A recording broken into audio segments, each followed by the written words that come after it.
आज आहे गीता जयंती. आपल्या जीवनाचे सार असणारी श्रीमद भगवद्गीता.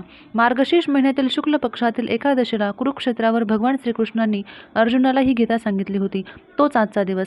याच निमित्ताने आज करायची आहे श्रीमद भगवद्गीतेची पूजा. कुरुक्षेत्रावर जेव्हा कौरव आणि पांडव युद्धासाठी समोरासमोर आले होते, तेव्हा आपल्या बांधवांना, नातेवाईकांना, गुरुजनांना युद्धासाठी समोर ठाकलेले पाहून अर्जुनाची त्यांच्यावर शस्त्र उचलण्याची हिंमत होत नव्हती. मी माझ्या स्वजनांचा कसा वध करणार, असा अर्जुनासमोर प्रश्न निर्माण झाला होता. अर्जुनाला आपल्या स्वजनांचा झालेला मोह, तो मोह नष्ट करण्यासाठी भगवान श्रीकृष्णांनी अर्जुनाला केलेला उपदेश म्हणजे श्रीमद भगवद्गीता.